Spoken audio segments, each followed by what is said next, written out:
বুঝতেছি না, ওনারা যা বলতেছে তাই দিতে হচ্ছে। যেহেতু মিটারে যা ভাড়া আছে ভাড়া দিয়ে দিতাম, কোনো বার্গেনিং এর দরকার হতো না। এই পাশে চলছে, এইদিকে তো মিটার আমাদের এই ভালো আছে এই নাই। মিটার করছে কত বছর আগে, আমরা কি বাড়ি ঘর বিক্রি করে দিয়া মিটারে গাড়ি চালাবো? সিএনজি চালায় যদি 500 টাকা 1000 টাকা বেতন না করতে পারি তাহলে আমার সংসার কিভাবে চলবে?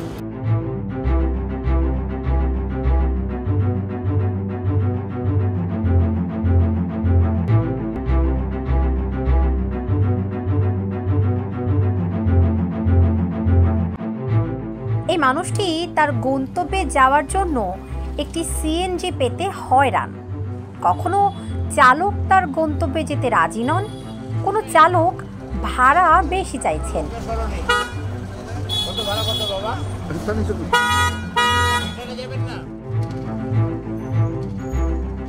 কেউ বা মিটারে যেতে রাজি নন।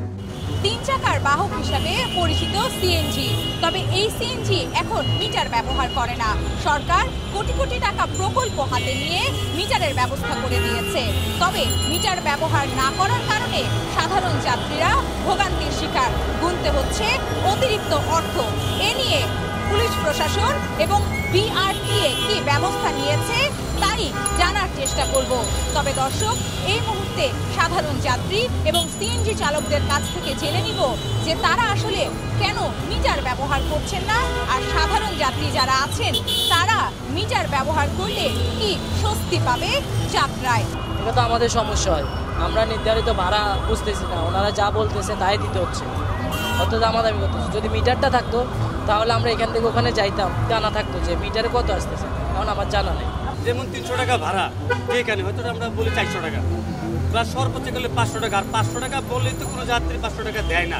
300 টাকা জায়গা হয়তো উনি সর্বোচ্চ গেলে 100 টাকা বেশি দেয়। ওইটা যদি থাকতো তাহলে এই চলো, যেহেতু মিটারে যা ভাড়া আছে ভাড়া দিয়ে দিতাম, কোনো বার্গেনিং এর দরকার হতো না। এই পাশে চলছে, এইদিকে তো মিটার আমাদের এই ভালো আছে এই নাই। মিটারে অনেক সময় জামে বলে প্যাসেঞ্জার নাইমে চলে যায়, জামের মধ্যে চলে যায়, তখন আমরা ওই যা ভাড়া ওটা তাই দিয়ে চলে যায়। এখন তো আমরা ওই মিটারে কেউ বলে না, সবাই কন্টাকে যায়। পুরোপুরি যদি সঠিকভাবে করা হয় তাহলে যাত্রীদের সবারই সুবিধা হবে এবং কম ভাড়ায় সবাই সবখানে মুভমেন্ট করতে পারবে। মিটার করছে কত বছর আগে, একটা মানুষ যদি মনে করেন 20 বছর বয়স হয়, সে সাবালিকা হয়ে যায়। 20 বছর বয়সে যে মিটার করলেন আপনারা, এখনো আমাদের মিটারে বাড়ান না, আর আমাদের ওই মিটারে যাইতে চান, তাহলে আমরা কি বাড়ি ঘর বিক্রি করে দিয়া মিটারে গাড়ি চালাবো? সিএনজির এই নৈরাজ্যের জন্য চালকরা দায়ী করছেন পুরনো মিটার আর ভাড়ার সমন্বয় না হওয়াকে। এই ট্রাফিক এবং যানজটের সবকিছু নিরসন মিলে চালকরাও যেন চলতে পারে, সেই অনুযায়ী মিটারের যে একটা ভাড়ার যে তালিকা ওইটার জন্য সরকার করে দেন, আমরা চলতে বাধ্য আসবো ইনশাআল্লাহ। সিএনজি চালায় যদি 500 টাকা 1000 টাকা বেতন না করতে পারি তাহলে আমার সংসার কিভাবে চলবে? এর জন্য আমরা কন্ট্রাক্টে ভাড়া মারি। আমাদের যদি মিটার যদি সুন্দরভাবে দেওয়া হয়, আমাদের চলার মতো যোগ্য হয়, তাহলে আমরা মিটার বাংলাদেশের আইন কেন মানবো না?